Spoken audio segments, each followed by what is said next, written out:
All right, welcome, Sports Biz Camps supporters, followers, the world, to our first installment of GratiTuesdays. Very excited to welcome Blair Primis with OrthoCarolina, and very, very appreciative of his time and obviously his support. Welcome, Blair. Yeah, thanks for having me. Excited to chat today. So there's a reason that we're kicking off our GratiTuesdays series with Blair Primis and the folks at OrthoCarolina, because they have been our founding partner from inception in 2019. There's no way that we exist today without their initial support and ongoing support. And they really started this idea and vision off in the summer of 2019. So Awesome. Blair, that seems like 7 years ago, it was 18 It months does. ago. Your first involvement was getting students on campus at Johnson & Wales over the course of 3 different weeks. We had 120 students that had this great kind of immersion experience where they're getting to talk to professionals, get career pathway conversations, and then actually go out and see the facilities. It's So awesome. clearly that wasn't an option for us in 2020. Right. But we worked through it. We pivoted and ultimately developed a number of new programs. We had a virtual camp that we were part of, as you know, the Virtual Yep. Career Exploration Camp, which is the longest title ever. Um, and then ultimately we did additional programs on top of that. So there's a certification program we're working on, the Rising Pro certification, and we're pushing through this. And once again, thank you for your support. I guess I wanted to share with you that through your support and through the ongoing support, we're actually able to impact 1,000 students in Awesome. 2020, which for those of us keeping track at home, we did 120 in 2019. Amazing. We did 1,000 in 2020. So thank you so much for that and your support in doing that. We're able to carry out our mission, which is to promote social mobility through education and ultimately expand diversity within the sports industry and the larger professional sector. So thank you so much. That's terrific. Yeah, no, my pleasure. Yeah. That is why we're expressing our gratitude on GratiTuesday. I love it. I love it. Yeah, I love it. It's interesting, you find one of the things I have found through COVID, through this time, is that people actually, lean into the idea that being virtual actually gives you an expansion platform, as opposed to sometimes a live event. You're limited by capacity issues. Just simply, how many cars can we fit in the deck? How many people can we register at the table? Whatever the case may be. Now all of a sudden that's gone, and virtual is something real. So it'll be nice in the future state when we can have both. Right? How do we do both things? Blair, that is why you get paid the big bucks, because you recognize that we had to figure that out on the fly. But you're absolutely right. So much of our program we had actual capacity of classrooms, and you can't take 1,000 students on a tour of Bank of America Stadium. It just doesn't work. Yeah, it's incredible. Yeah, it's incredible. I mean, without getting too far in the weeds, we used to do so OrthoCarolina, for those that don't know, is an orthopedics practice, sports medicine and muscles, bones, and joints, things of that nature. And we used to have events where we would do patient education, very specifically designed to understand, all the nuances of patient care, and limited by how many cars could we fit in the parking lot, what space could we find, how much catering could we get. And while that's great, and we still want that in-person, that human connection, I think is still very valuable. We all of a sudden turned that entire thing virtual. Now we do 8 of them a year and get 4,000 or 5,000 people watching, which we never obviously would have ever had before. We'd have to rent out an amphitheater, and so it's incredible to see what are some of the nuggets that can come from a time like this. Yeah, I mean, I think just to unpack that a little bit, to your point too, we had 37 different states represented at that summer camp. Amazing. When last year we had 1. Amazing. Yeah, see, it's amazing. Yeah. So talk to us a little bit about OrthoCarolina and then the RISE program, and then really specifically, why does your organization invest in young people? Awesome. Yeah, I'd be happy to. So, as I mentioned briefly, OrthoCarolina is a multi-specialty orthopedics practice. It's based in Charlotte, North Carolina, but we have offices all across North and South Carolina. From in this geography, we're in about a 250-mile radius where we can capture all that. We've been in business for 15 years. Our pedigree is much longer than that. We're more than a 100-year-old company, but OrthoCarolina itself is about 15 years. And obviously, we take care of a lot of sports teams. We're very active in the sports space. We take care of NFL teams, minor league baseball, lots of pro teams. Most of the colleges and universities in town we take care of. And so what's fascinating about that is there's an excitement that comes being in the sports space that I think oftentimes is only seen at a level of being an athlete itself. And when you really think about that, as we all know, right, the data points is very few people go on to be a pro in the thing that they're passionate about as a kid. And while that's awesome, and if they can do that, that's fantastic. What are all those wraparound careers? What are all those wraparound opportunities that young folks may not have witnessed to simply because they have not had the ability to be exposed to it all?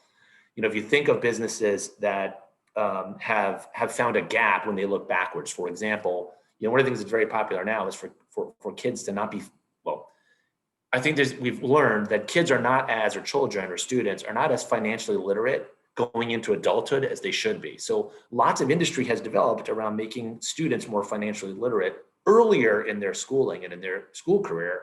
I would say the same thing around the sports space. We should really lean into that. And so through a mutual partner, James Shipley and National Amateur Sports, we chatted around how could we lean into the idea of creating a wraparound program for students in high school to engage in marketing and messaging and media production and understanding the actual data and analytics component of sports. The whole Billy Bean philosophy, right? Like, who's more important, the kid on the field or the guy doing the stats telling the kid on the field what to do? And so maybe they're co-MVPs.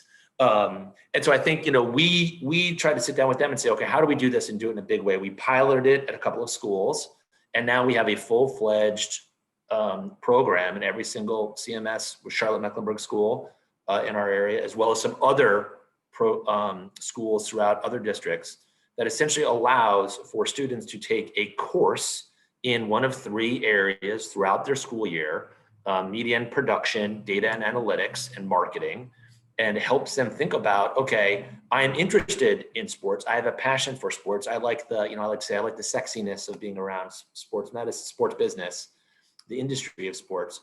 And it gives them exposure to careers that I think they otherwise might not have been exposed to in a way that is meaningful and with an educational background. So we are merely the supporter, and I can speak passionately about it, but our partners, what you guys do with Sports Biz Camps, what NAS does with the RISE program, which stands for Readiness in Sports Education, they're really the folks doing the heavy lifting and getting it done. We're just here to kind of talk about it and be happy that it exists. Thank you so much for sharing. But that's the beauty of the partnership, right? Is our programs can introduce students to these concepts. Yep. And once they've come through, there's ongoing education that we do, but then we can say, go back to your high school, play this role and add value to your high school while getting that practical experience. So we're creating a funnel, right? We're putting folks into that program, which is really what we want. Absolutely. I grew up being a really big hockey fan as a kid. I grew up in New Jersey, and there's a famous broadcaster. His name's Mike Emmerich, and he just retired. Yeah, and Doc they have been Emmerich, doing Doc. And they've been doing all these retrospectives on him. And he talked very specifically about that he fell in love with the sport, but knew very early he didn't have the skill to play it. So he had to figure out a way to navigate himself into that space. And now over, maybe 40 or 50 years, he embraced that sport and became a critical component of what it was like. And he did it through the media and broadcasting side.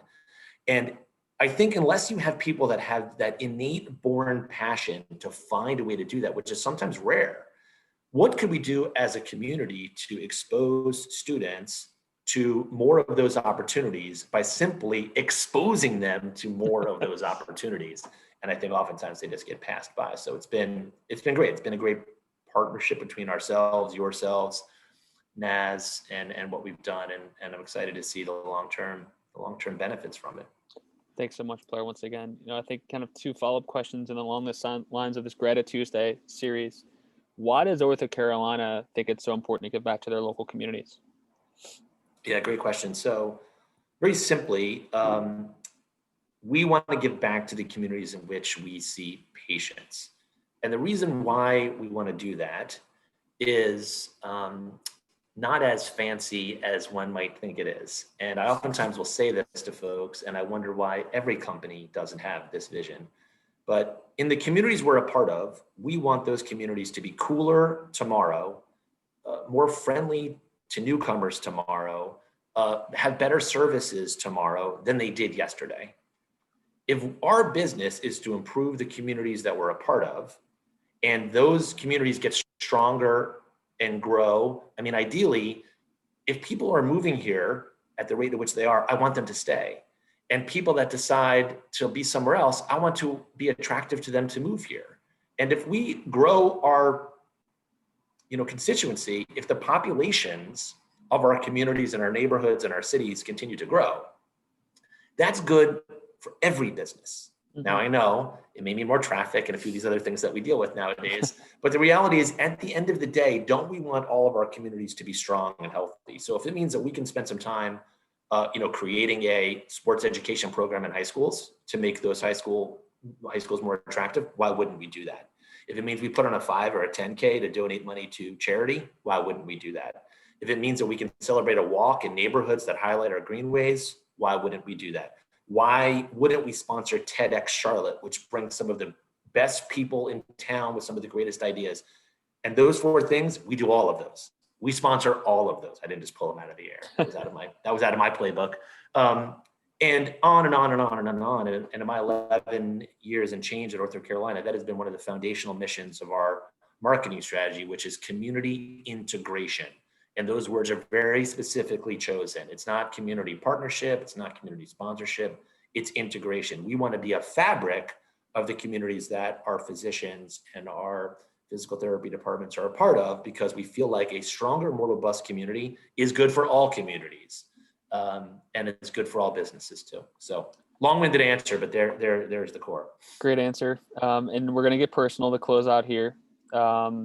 So your organization's generosity is what we led with, and that's how we've been able to impact 1,000 students. Yeah. You yourself are a very generous person as well, right? Like you raise your hand and jump in and talk to these students, and I've seen you speak at other events. So you clearly love giving back.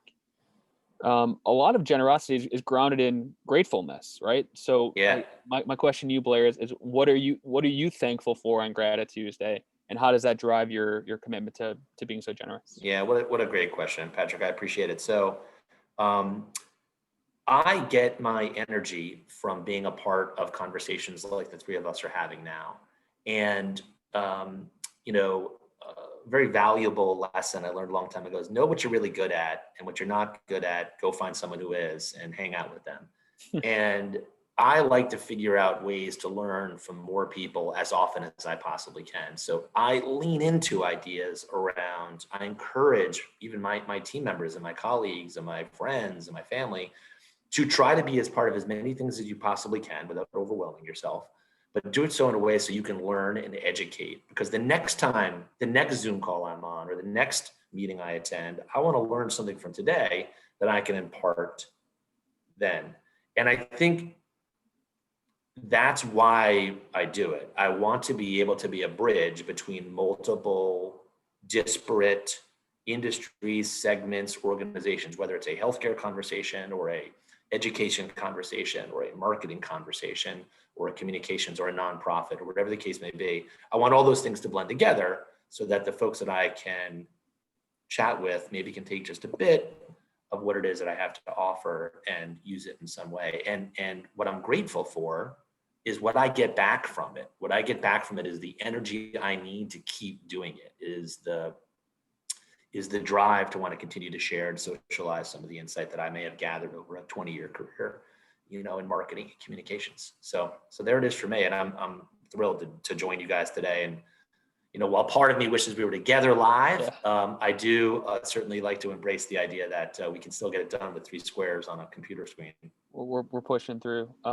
Blair, I just can't tell you how grateful we are, and the amount of gratitude we have on GratiTuesdays for your support, for OrthoCarolina's support. As I mentioned, we would not be where we're at in 2020 and looking forward to 2021 without your support. So thank you again so much. Kind of as we close the loop, GratiTuesdays is going to be a new series for us, and it's going to be mostly led by not people like me, mostly people like this young woman that's joining us, Lana Trucy. So Lana is one of our fellows. So everything that we do, it's not just about it's not about me getting experience. It's about our students that have matriculated through the program to get that kind of experience. So Lana is one of our fellows, a young woman named Kenya, and also a young woman named Austin. So it's going to be their kind of program to take and run with it.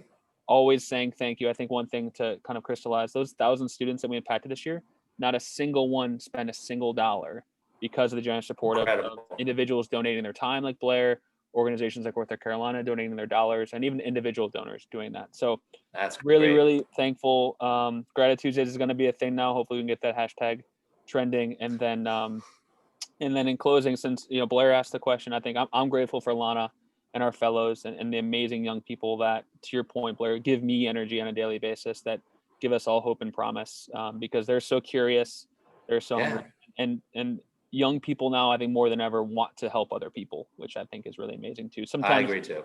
old folks kind of figure that out later in life, but I think young folks now are jumping on that. So thankful I to you, think you're right. and thankful for your continued support. So thank you again to OrthoCarolina and Rise. This has been GratiTuesdays. Thank you. Awesome. Thank you guys very much.